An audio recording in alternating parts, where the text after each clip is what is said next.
75 anos, a história da Agroséries se funde à história de sucesso do agronegócio brasileiro.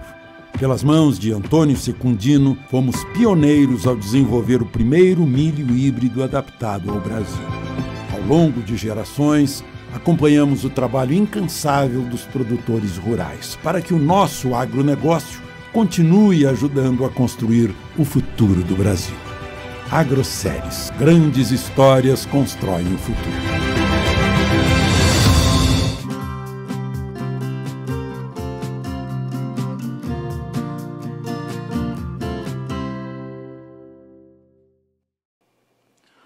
Olá, amigos do Notícias Agrícolas. Estamos começando um boletim para a gente falar do mercado da soja, mercado com mais um dia de reação positiva lá na Bolsa de Chicago e os primeiros vencimentos já superando o patamar dos 10,60. O novembro fechando aí a 10,64, janeiro a 10,63, enfim, um novo patamar. Será que está consolidado esse novo patamar? Será que o viés ainda se mantém positivo para os preços? Enfim, o que a gente pode esperar em termos de negócios, em termos de formação de preços? E quem nos ajuda nesse entendimento hoje é o Luiz Fernando Gutierrez, lá das Safras e Mercado. Está aqui já o Luiz com a gente, bem-vindo, meu caro, obrigado pela participação. Nos ajude a entender essa movimentação, mais uma sessão positiva e com altas até boas de 10 a 11 pontos aí nos principais vencimentos. Motivos, Luiz? Boa tarde a todos, obrigado pelo convite mais uma vez. Bom, o mercado ele continua trabalhando com fatores fundamentais, principalmente, né, Alex? A gente já teve as correções técnicas aí, digamos, dessa última grande alta que a gente viu em Chicago aí nas últimas semanas, e agora o mercado volta a olhar para fatores fundamentais. E hoje, ou nessa semana e nas próximas semanas, os fatores continuam sendo clima, né? Clima nos Estados Unidos para colheita, clima no Brasil para plantio, demanda pela soja norte-americana, enfim, então, e também a visão do mercado sobre o próximo USA, talvez. Ainda está muito cedo, mas o mercado já começa a trabalhar um pouquinho em cima disso. Então, a verdade é isso, o mercado, para mim, esse patamar de 10,65, 10,50, 10,65 é um patamar aí real para o mercado, para mim é um patamar justo para o mercado hoje. Só que, claro, a gente vai responder aí diariamente ou semanalmente a esses fatores. Hoje, subindo um pouquinho, acho que muito em cima de que ontem o USA largou os números da colheita, né, a evolução da colheita, e ela foi um pouquinho mais lenta do que vinha sendo nas semanas anteriores. Também não é uma surpresa, porque o mercado já sabia que iam chegar chuvas, ia chegar uma umidade um pouco maior no meio oeste americano, e naturalmente isso ia impedir uma melhor evolução dos trabalhos. Mas os trabalhos continuam aí num ritmo acima da média, nada foi comprometido, digamos assim. A gente deve ter um encerramento de colheita normal dentro da janela ideal, acima até da média. Então, mas eu diria, claro, o mercado pega esse fator fundamental e joga nos contratos futuros, a demanda chinesa voltando também aí, e algumas vendas também para outros destinos também ajudando. Ontem a gente teve registros, os embarques, na verdade, foram razoáveis. Então, o mercado vai jogar com essas variáveis aí, e a gente também teve um pouquinho de melhora no clima no Brasil. O mercado não deu muita bola para isso ainda, mas é isso, o mercado vai olhar para clima, demanda. Hoje uma sessão positiva muito na questão do clima americano, que impediu a colheita de andar um pouco melhor, mas eu acho que esse patamar aí 10,50, 10,65 é um patamar bastante justo para esse momento. Muito bem, mas dá para definir um viés para os preços nesse momento, Luiz? Eu apostaria, eu diria que o viés é mais de alta do que de baixa. Eu vejo muito mais espaço para o mercado continuar acima do 10,50, ou até mesmo buscar os 10,80, 10,90 ou talvez os 11, do que voltar para 10. Então, digamos, 10,50 metade. Para mim tem muito mais espaço para continuar subindo do que para voltar para os 10. Então, eu acho difícil a gente ver os 10 aí no curto prazo, a não ser que a gente tenha uma tempestade perfeita para o lado positivo da palavra, né, que traria um peso negativo sobre Chicago. Eu não vejo isso acontecendo. A gente tem um risco climático muito grande no Brasil. A gente está num momento de transição, né, do clima nos Estados Unidos como fator para o clima no Brasil como fator, porque a gente já está entrando quase na reta final aí da colheita americana. E a gente sabe, aí todo mundo sabe, que o plantio está atrasado no Brasil. Por mais que o clima melhore, a gente deve continuar pelo menos mais 1 ou 2 semanas aí com o plantio atrasado. E a gente tem um risco climático muito grande com relação à laninha, né? Então, esse atraso já traz alguns problemas futuros no sentido de entrada de safra. A gente pode atrasar um pouquinho e deve atrasar a entrada de safra. é um fator positivo para Chicago, porque pode indicar aí a continuidade por um tempo maior aí da demanda chinesa pela soja americana, a China comprando para janeiro, né, para garantir fornecimento de janeiro, não depender da soja brasileira. Então, eu vejo que o mercado está bastante ligado a esses fatores e eu diria que exatamente por esse fator climático, principalmente, e também um pouquinho por essa questão da demanda chinesa pela soja americana continuar forte, o mercado tem um viés um pouco mais altista do que baixista. E o fator climático, principalmente influenciando a oferta na América do Sul, em especial no Brasil. Sim, não dá para trabalhar com perdas ainda, né, Alexander? Esses atrasos de plantio aí, eles são contornáveis, digamos assim. Claro que a gente vai ter que ficar de olho em algumas micro-regiões que se atrasou demais e o produtor está pensando lá na segunda safra, principalmente Centro-Oeste e Sudeste. Daqui a pouco ele não vai plantar algumas áreas para não plantar, né? Na verdade, para não ficar com o risco de plantar fora da janela ideal o milho ou o algodão lá na frente.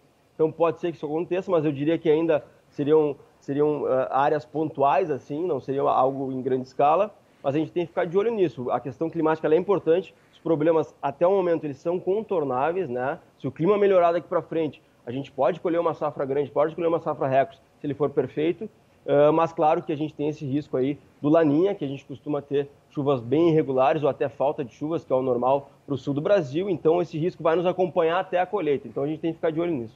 E por que o clima se tornou tão importante para a safra brasileira, Luiz? Não só para a safra brasileira, eu acho que para a safra mundial, né? Para a oferta mundial. Não preciso lembrar que o Brasil é o maior produtor, o maior exportador do mundo, e a gente tem os Estados Unidos agora com estoques menores, né? A gente tem os Estados Unidos ganhando um pouco mais de mercado aí, principalmente com essa questão com relação à China, um melhor entendimento aí comercial com relação à China, e a gente está falando de estoques americanos inferiores a 10 milhões, coisa que não acontecia desde 2015, se não me engano. Então, a gente tem realmente um mercado com uma safra em risco, digamos assim, porque a América do Sul ela produz aí a maior parte da soja que a gente tem no mercado internacional anualmente. Então, o clima, naturalmente, na América do Sul, principalmente nesse ano aí, é muito importante. E aí, esse risco aí sobre a safra brasileira, principalmente, é muito grande.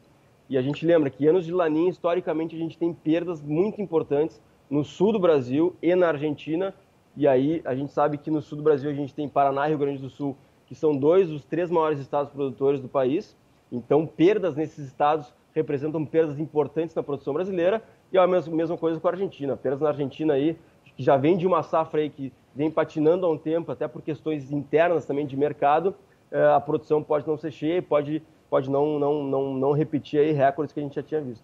Muito bem. Então, safra brasileira, ou clima para a safra brasileira, acaba ganhando uma importância, uma relevância maior, que vai ser acompanhado de perto aí pelo mercado.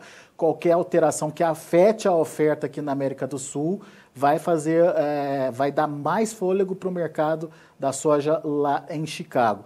Mas enquanto isso, a demanda chinesa?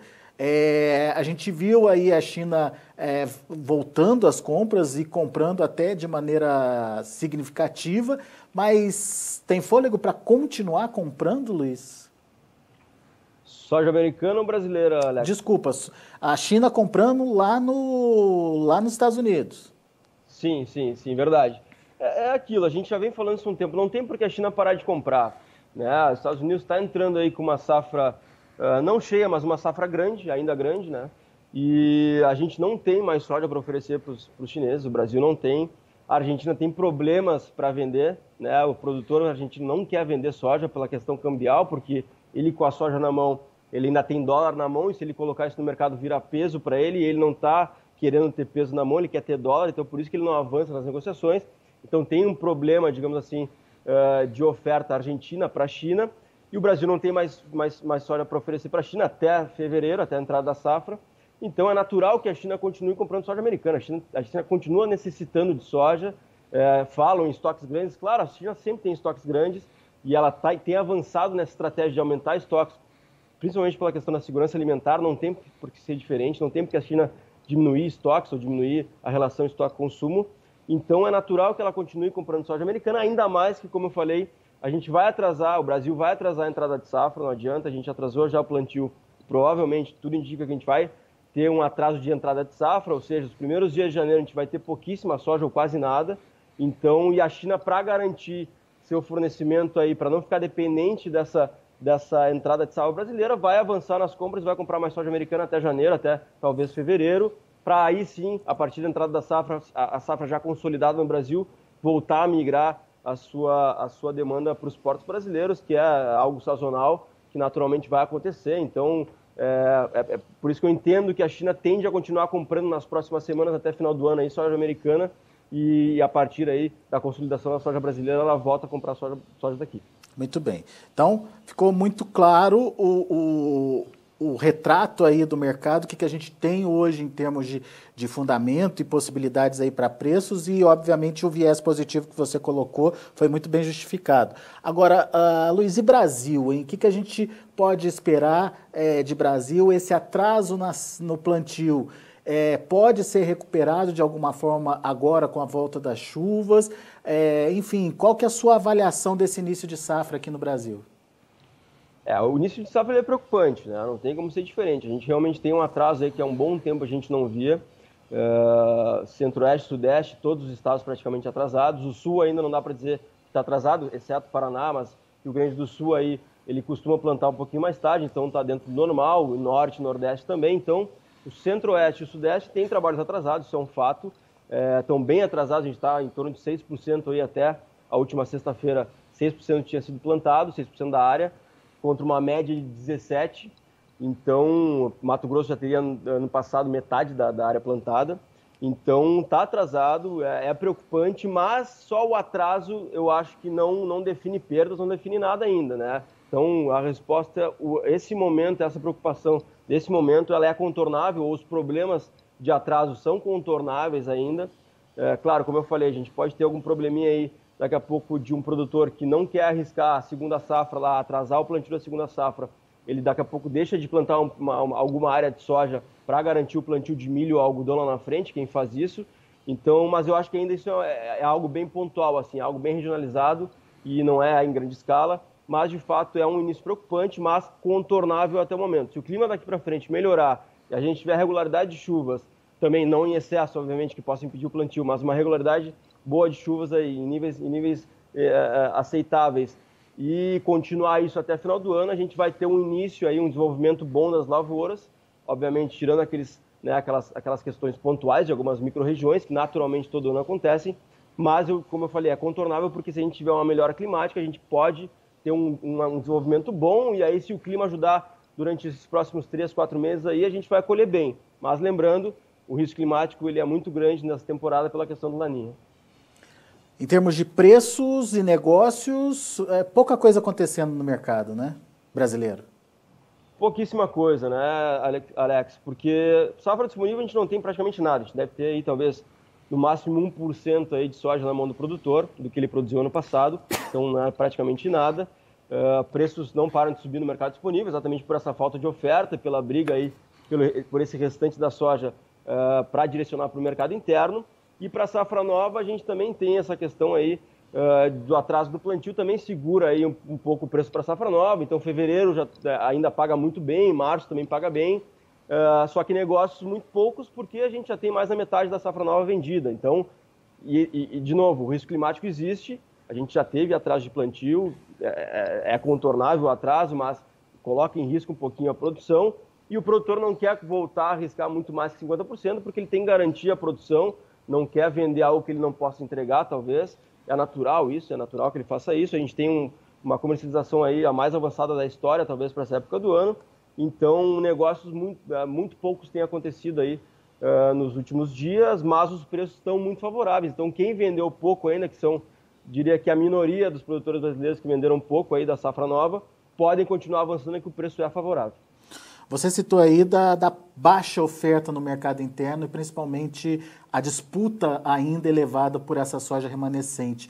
Essa questão da TEC, da suspensão da TEC aí, ela pode ajudar nesse contexto aí, Luiz? Pode de alguma forma minimizar essa pressão sobre os preços da soja disponível, principalmente?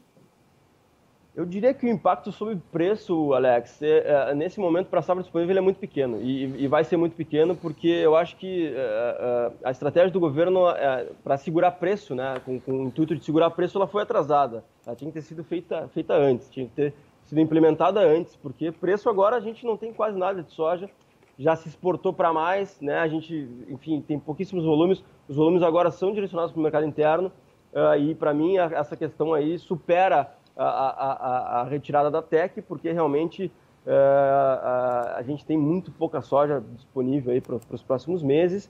E o que eu vejo com relação à TEC, que é positivo, é que abre a possibilidade para o lado comprador, né, a indústria ou até mesmo o consumidor de farelo, talvez, comprar diretamente aí de outra fonte, não depender da fonte brasileira que está escassa.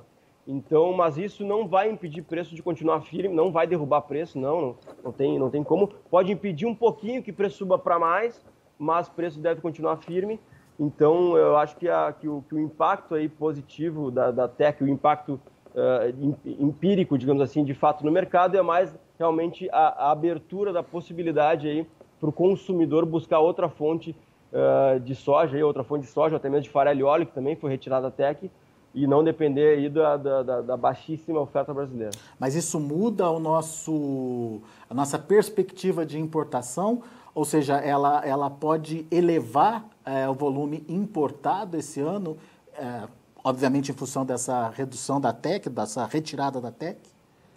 Eu acho que um pouco sim, eu acho que a gente tem espaço para importar um pouquinho mais agora com a retirada da TEC, não que a gente vá subir muito a importação. A gente, antes da TEC, ou até mesmo já prevendo uma redução de TEC, a gente estava falando em 850 mil toneladas de importação. Ano passado foi algo em torno de 400, 500 mil toneladas que a gente importou. Então, naturalmente, a gente já estava prevendo uma importação maior esse ano, exatamente pelos problemas de oferta que a gente estava percebendo, que a gente percebeu ao longo do ano. Eu diria que a retirada da TEC ela pode levar a importação talvez no máximo até 1 milhão, mais 150 mil toneladas. No máximo aí, e talvez isso se concentrando principalmente em janeiro, né? Que janeiro normalmente é um mês que a gente importa muito pouco, a gente importa 20 mil toneladas, e como a gente vai ter necessidade de janeiro, então talvez janeiro nos surpreenda um pouquinho, a gente tenha volumes maiores em janeiro, mas também nada, não que vai impulsionar a importação, a gente já previu uma importação maior que o ano passado, como eu falei, 850 mil toneladas, acho que pode chegar talvez até 1 milhão agora com a retirada da TEC.